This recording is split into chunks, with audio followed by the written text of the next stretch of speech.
Today I'm going to remember all on my own. And we'll give it a few seconds, see if a few more people pop up. Oh, yeah. Pretty nice rains today, huh? Heat, humidity does it. It's par for the course in this time of the year. Well, who's going anywhere anyway? Actually, it's my 40. I don't know how many years it is. It must be my 46th anniversary, not my wedding anniversary, my engagement anniversary. And we ordered food. I wouldn't go to a restaurant, but we ordered food to go eat in the park, in the quarry, but God had other plans. Then the grandchildren came down and decided to celebrate with us. So we really had what to celebrate about. Yeah. So, nothing better than celebrating with grandchildren. Yeah. No, it's because I'll say better safe than quarry. Yeah, you got me on that one. Okay. I don't have to mute anybody. If anyone wants to burp, they're fine. I have no problem. Okay, we'll leave it open. So this way we can hear Uri and Dvar talking. He thinks we don't hear them, but we hear every word you say. No, I'm kidding. We don't hear a word you're saying. Anyway, what could you say already in front of Basia? So we're not going to get too much state secrets over here. Our anniversary was smack in the middle of the school, all the kids home, so. The best way to celebrate it, by you, it's always a party. It's always like Oh, yeah. Okay, so I want to say over a nice little thing. Today is Rosh Chodesh Tammuz, if you haven't noticed. And one of the oddities about the month of Tammuz is the fact that Tammuz is the name of an idol. It was an idol that women used to worship. There's a pasuk in Yechezkel that says, Hanoshim mevakos es hatamuz. The women would cry over the Tammuz, Avodah Zarah. It was an Avodah Zarah. Tammuz is the name of an idol. And it was an idol. Strange that we call a month after an Avodah Zarah. So I want to come to that in a second. So before we get to that, that's just to intrigue you, so you don't fall asleep till the end, so you'll stay awake, figuring out why we refer to a month called an idol, called the Tammuz. And I think if I remember correctly, one of the Arab states or somebody had, or Iran had a Tammuz rocket or something like that. There was a rocket called a Tammuz. I think it was a strange. Tammuz 17, Saddam Hussein. Okay, that's it. Tammuz 17, 17 Tammuz. But okay, I want to just go back a second. The month of Tammuz has a little bit of a tragic month. There's nothing positive about it. It could have been the best of months, because if we follow a history, we know that the Torah was given on the 6th of Sivan, but that was the Aseret Sedibros. We didn't get the tablets, the luchas, the actual writ. That wasn't there yet. Those are just the 10 utterances that Hashem spoke. He spoke, Aseret Hadibros.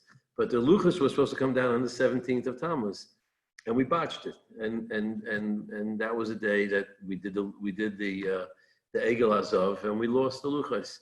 But even earlier than that, not earlier than that, but early in the month, not early in history, the month of Tammuz, another fatal month. Tammuz, the first day of Tammuz, tonight, was the first day that they went on their journey. They left on the journey, the 40-day journey, and they came back and reported the terrible report 40 days later. And that was, that heralded the ultimate history of all the Churbanos, which correspond to Tisha B'Av. So, it's a pretty bad month, and there's not much positive in the month, but it could have been the best of months. Now, the Rav Tzadok, again, this is Kabbalistic. I don't profess to know too much about it, but Rav Tzadok has, and a lot of the holy Sfarim, Rav Tzadok HaKayin was one of the great Hasidic masters, and says very fascinating ideas. But he quotes from different sources, and I'm just going to focus on one. It says, every month has a specific correspondence to different things. And the different months correspond to different faculties of a human. And there are some months that correspond to the ears, some that correspond to the concept of sleep, taste, and the like. The month of Tammuz corresponds to Re'iyah, the ability to see. And he points out, interestingly, that, and this is, I quote Rav Tzadok often, the Vilna Gaon also says it, that when you want to discover the essence of something, you find the first place in the Torah where it appears. That's the nucleus. That's the seed of that has the DNA of everything of that concept. So what's the first time, where is the first time that the concept of sight appears? And that's in the beginning of Bereshis, and it says, Vayar Sa'ar Kitayv, and Hashem saw the light, that it was good. The first time sight is used, which has a connotation of perception. Obviously, light gives us perception. Vayar Elokim Sa'ar Kitayv. And he says that Kitayv, obviously, the Or Kitayv, even though we talk about the physical light, but the real light is the light of Torah. And Ein Tov Elo Torah, Kitov. And it's interesting that the 17th of Tammuz, which is the day the Torah should have been given in its full, unadulterated presentation, and ultimately we broke the luchos, and then it came in a different formulation with a different process of aspiring to understand Torah. But it would have been a Torah that would have been opened our eyes. We would have had tremendous perceptions if we would have got it right the first time. The 17 corresponds to the word Toiv. The Kitayv was supposed to come down on the 17th of Tammuz, which was the 40 days after the receiving of having heard the Dibros. Moshe went up to get the luchos. He was supposed to come down, but we botched it, and that was it. So the concept of Re'iyah and Kitayv and the ability to see the world in its proper perception through the Torah, because that's really the lens that gives meaning to everything, that sees through all the artifice and all the mirage of a physical world. It's the eyes of Torah, and that's the ultimate light. It's the X-ray vision that you see the essence of everything in the real light and the ultimate light.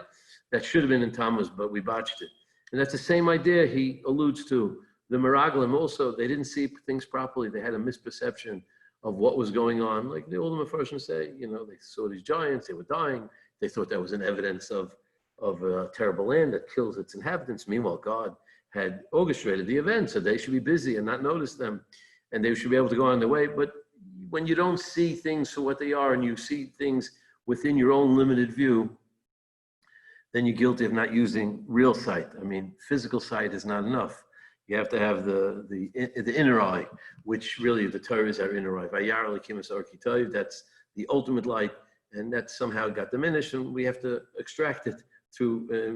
That's just a basic of what Tammuz is and what we faltered and why we have to correct that in Tammuz. And it's interesting, without getting too involved in this either, I did a little discovery today. It was really quite fascinating. So a bunch of interesting videos.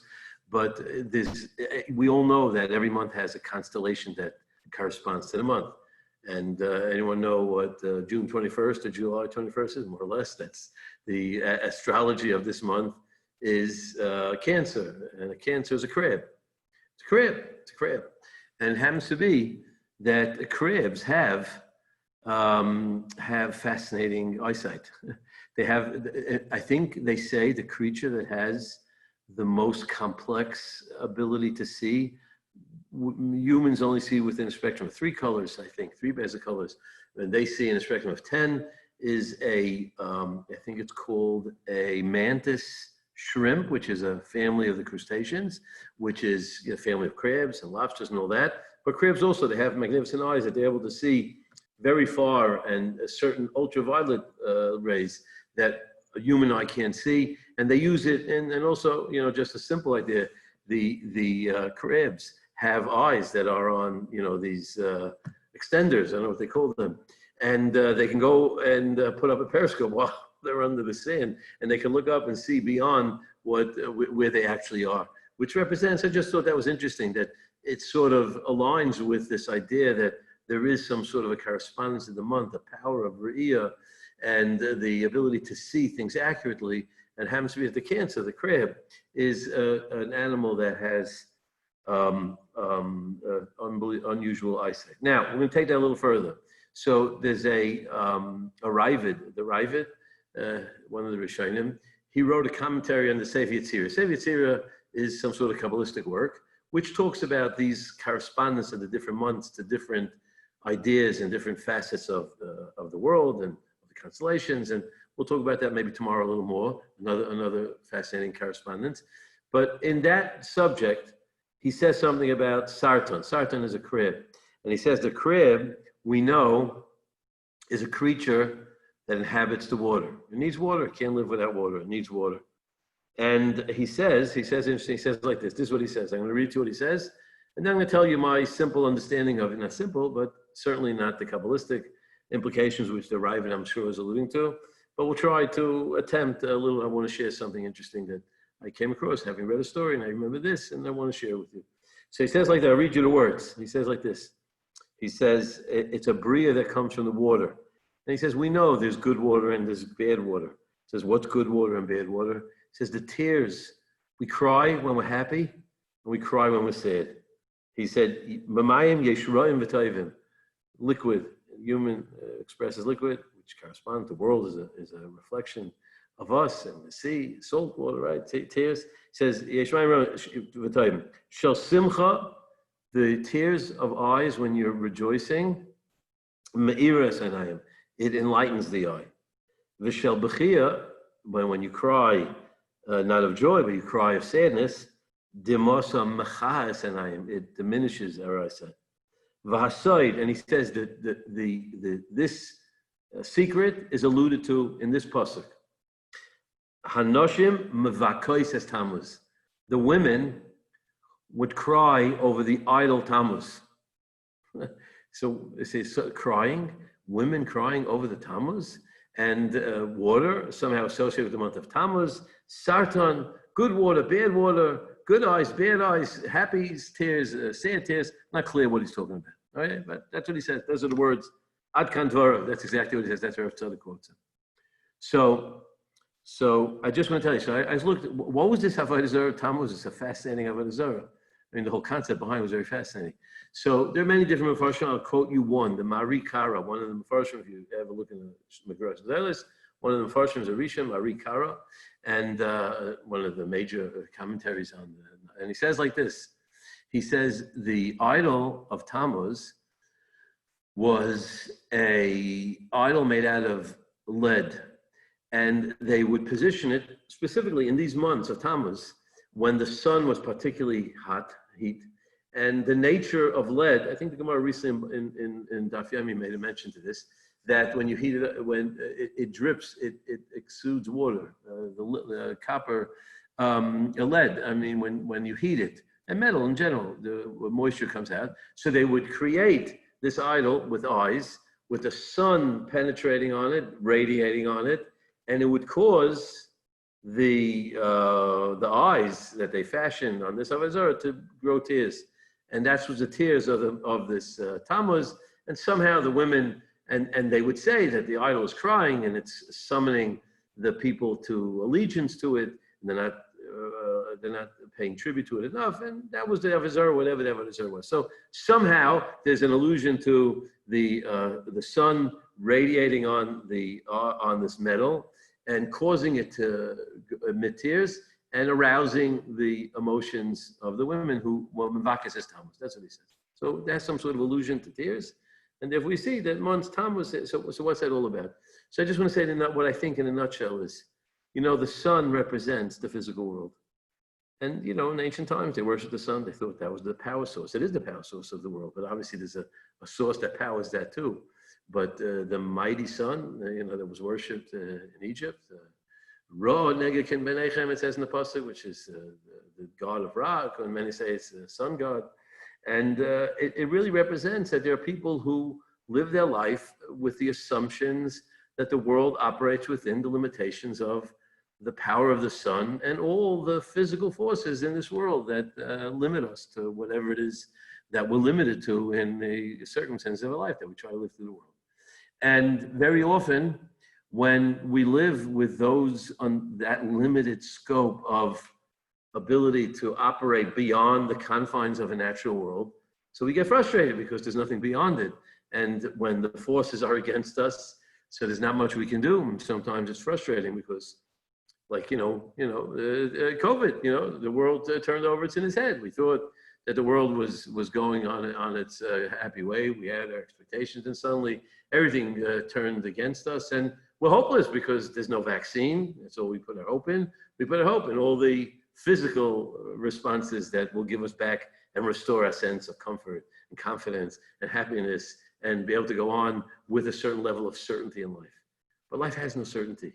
And it's always true that it has no certainty when we think it has certainty, but God sometimes sends us a very bright, radiant sun, and it causes the Tammuz God and it radiates particularly hard, and it drops tears, and we could think that those tears are tears of sadness and frustration and impossibility and hopelessness. But the Ravid says, no, this is the month that we have to turn the tears of hopelessness and frustration of tears of joy. There's a balance. There's mayim roim and mayim tovim. And we have to know how you look at things.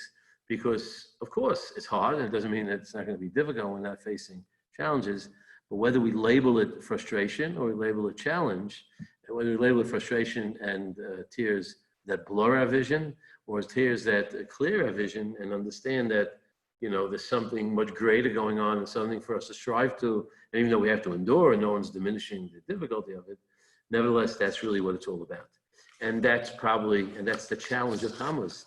The same mistake I spoke about this the other night, by the Chet Egel. I think I once heard this I saw this in the name of Avnei Nezer, says that the Satan came and Moshe was a day late. They got frustrated. They had expectations. They thought it was going according to plan. And then the plan was disrupted. Moshe didn't come down. They miscalculated because the day that he went up was a half day. He meant 40 full days, and he was really coming down the next day.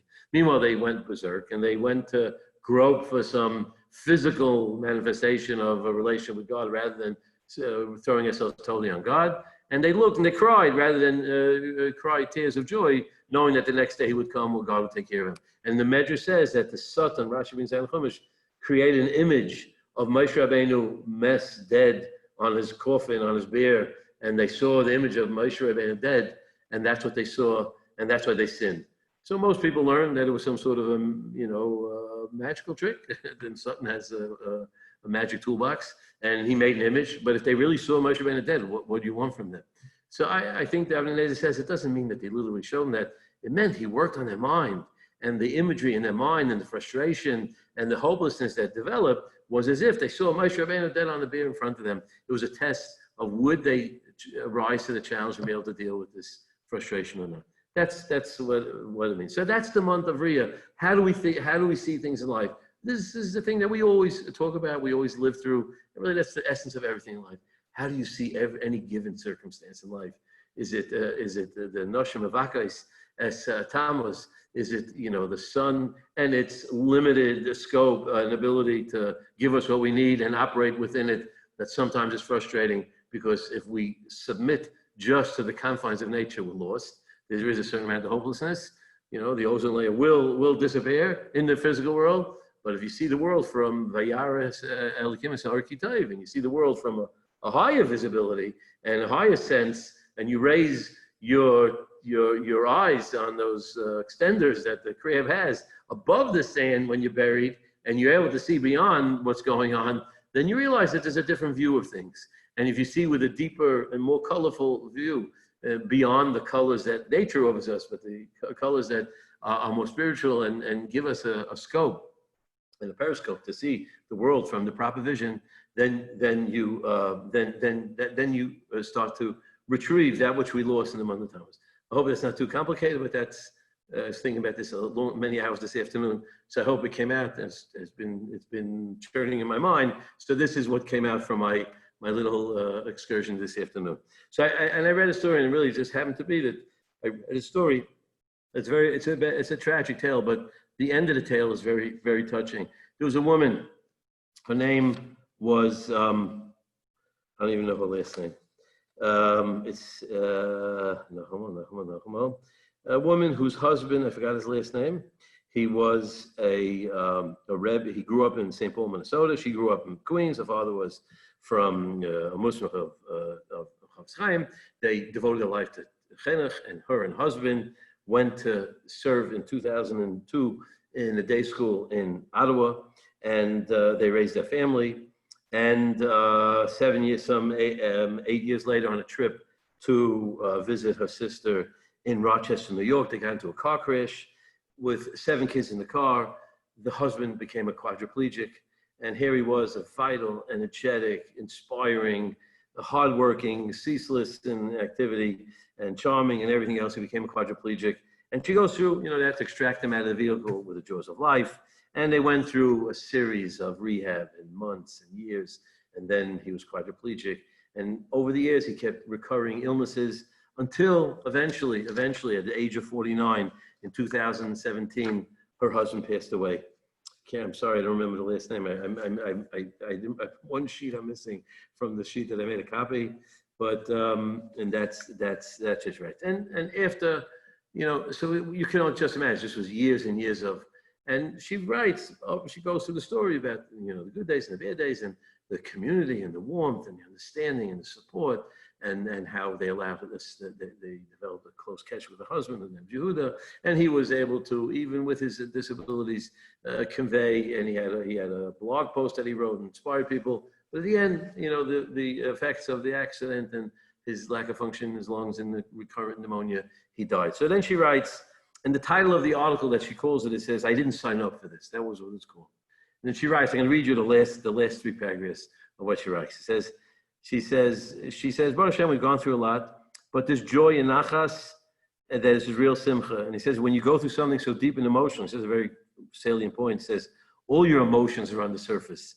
The sadness is raw, and the happiness is more intense. He says, I used to say that I didn't sign up for this, but then I heard a speaker whose words went through me like a lightning bolt. 40 days before we are born, each person's neshama is shown as on a video, everything that's going to happen in that person's lifetime. When the neshama sees that, it recognizes that we are coming to this world to fulfill a tafkid, and it knows that the best way to fulfill its specific tafkid, its purpose, is through whatever it is going to happen in the lifetime just shown. At that time, the neshama knows what is MS, and it recognizes that in order to be the best that it can, this is what it needs. It says, I accept. When I heard that thought, oh my, she said, I did sign up for this. I did. That really changed my perspective and gave me the strength to move on. Because if I signed up for this, then I know it's the right thing. It's something that I chose, so I'm an active participant. It's not passive, not something that just happened to me. I can work with it and build on it because this is something that I said I would do. Being that I am kind of competitive, she writes, if I say that I'm going to do something, then by the hook or by crook, I figure out how. I thought I knew what was good for me. I thought I figured out what to expect from life and what I needed. I thought I knew what I wanted. I thought my life was supposed to proceed on a certain trajectory. I had my whole life figured out what I was going to do and how it was going to run until the accident. My life seemed to follow that trajectory. I went to seminary, got married, had my kids, went to do Habata Satara, all proceeded according to my plan. We think we know what we want. We think we know how we want our lives to run. But Hashem says, I have something better for you. I know what you need. I came to recognize that. That's very powerful. When you see Hashem, when we emulate Hashem, and you see the Kiyar, that the light penetrates through that which we think, goes beyond what the sun radiates, its perception of what the real world is. And that's really not the real world. The real world is what we view for Torah, from a connect from Hashem, from seeing it with eyes that rise above us, eyes that can see beyond the limitations of nature. That's the month of Tammuz. So Klal Yisrael failed, and it's our job to rise to the challenge. We signed up for whatever we're going through. We all signed up for this. We all knew that. And, we hopefully will all get through it and healthy and endure. And hopefully the loved ones that have suffered and will hopefully recover. And unfortunately, those who have gone, they're already gone. But we have to realize we all signed up for it. And if you look at that, it changes your whole perception. This is the month of Riyah. Don't be the notion. And I was thinking, this is what I was thinking. I'm back to Mincha. The tears, when you cry by us, you can't see. I think it blurs the eyes when you see a tragedy to say, stop looking at the tragedy. There's something that's beyond the physical. We don't blur your eyesight. And I think the same is true when you cry to Simcha. Don't look at the Simcha as, okay, it's nice. You have a singer and a dancing and the family.